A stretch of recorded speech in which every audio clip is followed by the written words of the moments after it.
They did not come to invade. They did not come to observe, to judge, or to catalog us for some galactic ledger of primitive species. An assembly transport dropped out of Translight 17,000 kilometers above Geneva, opened a single hatch, and ejected one passenger in a survival pod with no weapons, no escort, and no return itinerary. He came to defect. The pod's beacon broadcast on a frequency humanity had never used, in a dialect of English humanity had never spoken, formal, decades out of date, learned entirely from intercepted broadcasts. Before Swiss air defense had finished scrambling, before the UN had convened an emergency session, before anyone in the chain of command had decided whether this was an attack, the passenger had already opened a channel and said, in a voice that trembled in a way no propaganda reel about alien invaders had ever prepared anyone for, "I am requesting asylum, I have nowhere else to go." His name, as best human phonetics could render it, was Saravin. He had spent 106 of Earth's years watching humanity from orbit, from listening posts, from a chair in a cold room 11 light-years away where he had built his entire career studying a species his own government had long ago decided was not worth the fuel to visit.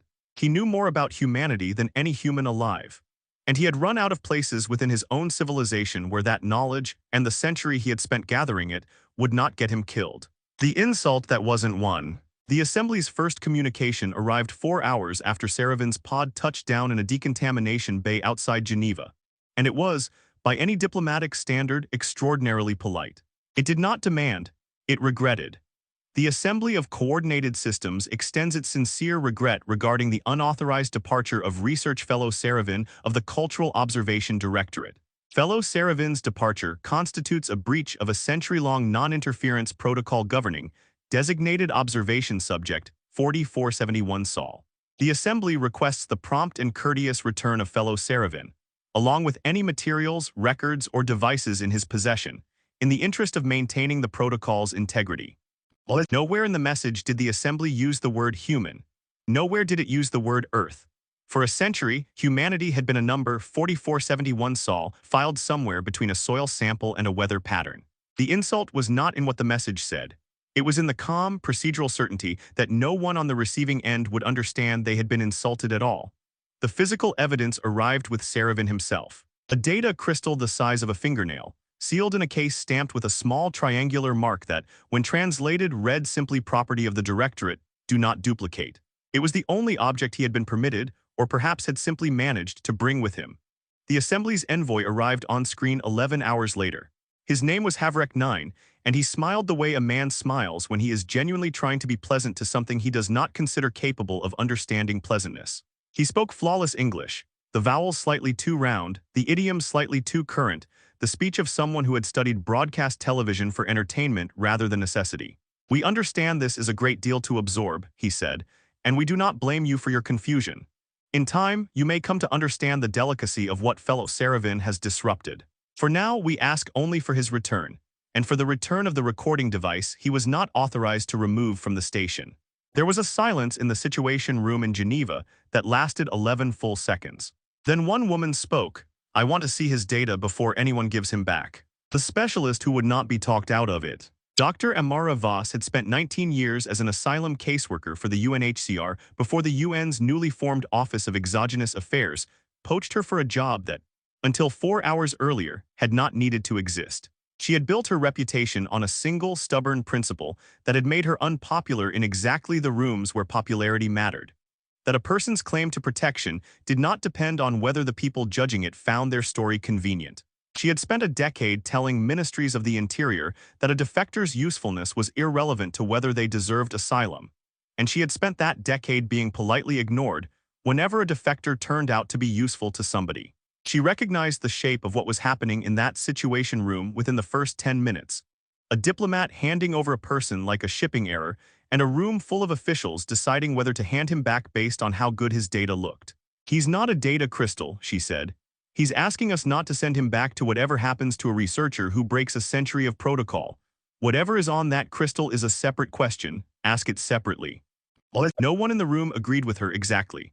But no one sent Saravin back that night either, and that was, for now, enough. When she finally sat across from him, not across an interrogation table, but across a small folding table with 2 cups of tea neither of them drank, Saravin said the line that would end up carved into the mission statement of an office that did not exist a week before. I did not leave because I stopped believing the protocol was necessary, he said. I left because I could no longer be the kind of person who enforced it. The discovery loop. What was on the crystal took 9 days to properly unpack, because it was not a weapon and it was not a map. It was a century of field notes, written by someone whose entire profession had been watching humanity and trying not to be seen doing it. And every notebook, once opened, told the room a specialist that humanity had been under a kind of quiet, permanent audit since before either world war had ended. The linguist, Dr. Priya Nandakumar, had spent 6 years arguing, against nearly universal ridicule in her field, that certain coincidental linguistic drift patterns across unrelated human language families in the 1950s were statistically too clean to be coincidental. That something had been nudging vocabulary, subtly, the way a hand nudges a compass. She had been laughed out of 2 conferences for it. She read 4 pages of Saravin's notes on acceptable linguistic interference thresholds and did not say anything for almost a full minute because her hands had started shaking before her mouth caught up. They were listening in on us in the 40s, she finally said. Not observing, correcting. There's a whole section here on which broadcast words they let drift and which ones they suppress to avoid contaminating a control group. She set the tablet down very carefully, the way a person sets something down when they are afraid of what happens if they don't. We are not a first contact case. We are a 100-year experiment, and I just found the lab notebook. The materials engineer. Dr. Wen Bonsu owned the section on the observation station itself, a structure the assembly's own transport logs listed, blandly, as a monitoring relay, parked at a Lagrange point that human telescopes had scanned a dozen times and never once resolved. Bonsu had spent 4 years arguing that certain gravitational anomalies near that Lagrange point were not measurement error, a position that had cost her a grant renewal and most of a friendship with her department chair. She found, embedded in Saravin's maintenance logs, the exact material composition of the relay's hull plating, a lattice structure designed to be gravitationally near invisible from more than 1 light-second away. She sat down on the floor of the lab not dramatically, just because her legs had quietly stopped being useful to her. It's not cloaked, she said. It's shaped.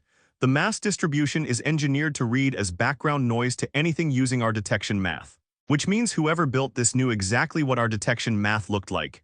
She looked up. They've had our physics papers the whole time, everyone we've published. The signals analyst, Dr. Femi Okonkwo-Larsen, had one discovery, and it was the one that made the room go quiet in a different way than the others had.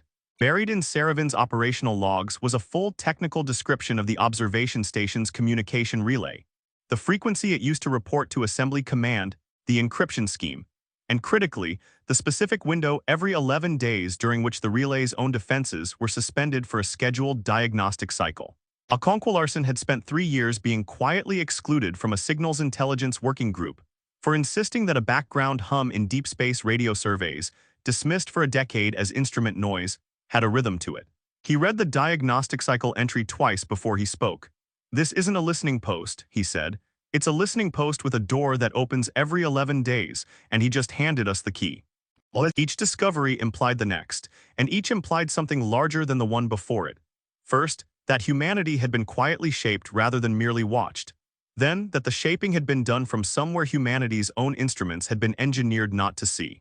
Then that the thing watching them was not invulnerable, only careful, and carefulness has a schedule. The ticking clock. The assembly noticed the leak on the 9th day, when a diagnostic ping from the relay station failed to receive its expected acknowledgement. Because by then, the relay's frequency, encryption scheme, and 11-day window were sitting in a shared folder accessible to 4 different national intelligence services, none of whom had asked the others permission first. Havrek 9's second transmission arrived within 6 hours, and it had stopped being polite. The unauthorized dissemination of directorate technical specifications constitutes a material breach beyond the scope of an individual defection. The Assembly considers this an act of hostile intelligence acquisition by designated observation subject 4471 Sol. You have 48 hours to surrender fellow Saravin, the data crystal, and all derivative materials, or the Assembly will exercise its authority to terminate the observation protocol by direct intervention. No one in the Situation Room needed the translation software to understand what terminate the observation protocol by direct intervention meant.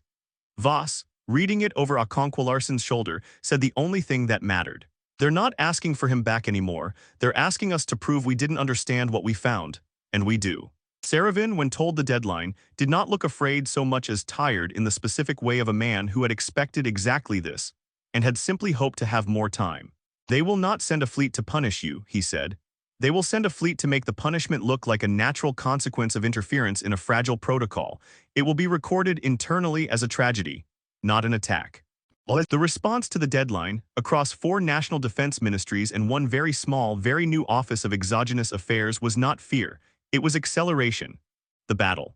The deadline expired at 3:14 UTC, and 11 minutes later 3 assembly cruisers dropped out of translite at the exact Lagrange point their own relay station occupied. Not hidden, not cloaked. Simply confident that nothing at 4471 Sol had the capability to threaten them. 22 rail platforms, repositioned over the preceding 39 hours under the cover of routine satellite maintenance, opened fire the moment the cruisers crossed the boundary of the relay's own diagnostic blind spot. The 11-day window Okonkwo-Larsen had found, now deliberately provoked 8 days early by a spoofed maintenance signal that told the relay its next cycle had already begun. The first volley targeted the relay station itself, not the cruisers. Bonsu's lattice data gave the platforms the exact resonant frequency of the hull plating. The strikes did not need to penetrate it, only to shake it hard enough that its gravitational near-invisibility collapsed into a very visible, very ordinary debris field.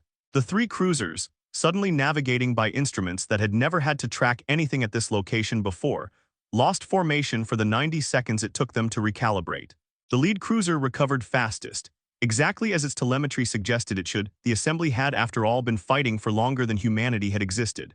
It reoriented in 11 seconds, brought its forward batteries to bear, and put 2 shots through the outer hull of an unmanned relay satellite before Earth's platforms adjusted firing solutions to compensate for the correction. 1 human platform was lost in the exchange. No lives were lost with it. The second and third cruisers broke off entirely at the 4-minute mark, running dark toward translite range rather than risk a fight against an enemy who somehow already knew the timing of a defensive cycle they'd assumed was secret. Nobody pursued them. Nobody needed to. Okonkwo-Larsen, watching them go, said only, "Let them report home that we didn't chase. Let the assembly wonder why we didn't need to." The engagement lasted 6 minutes and 40 seconds. Double resolution. Havrek 9 official transmission arrived 19 hours later, and it was, once again, extraordinarily polite. A formal acknowledgement that the observation protocol for 4471 Sol was suspended pending review, phrased so blandly that a person skimming it might have mistaken it for a routine administrative notice. His personal transmission arrived 4 hours after that, unscheduled, unlogged, sent on a private channel he was almost certainly not authorized to use. There was a long silence before he spoke, long enough that the recording software nearly timed out.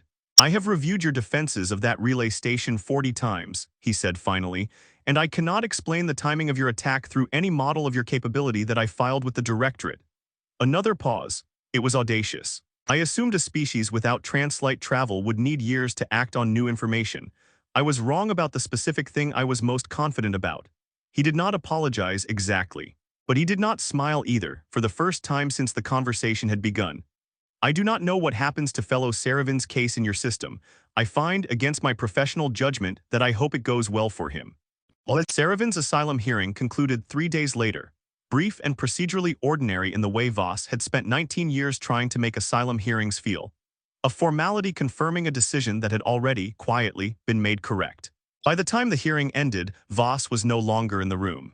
She was 2 floors up, in a smaller office that had not existed 2 weeks earlier, reviewing the first drafts of what the Office of Exogenous Affairs was already calling the Protocol Review Framework, a set of standing procedures for the next defector, should there be one, built so that the next asylum case would not have to be improvised in 9 days by 4 specialists who had all, at some point, been laughed out of a room for being right. "There'll be others," she said, to no one in particular, sliding the draft across the desk to Nandakumar. "There always are once one person proves it's survivable." She was already circling a section that needed rewriting before she'd finished the sentence. She had been thinking about the next defector since the second day. End. Runtime target, 31-33 minutes word count. ~2 650 short form cut. Expand discovery loop and battle beats for full 6, 508 500 word broadcast version. 500 word broadcast version.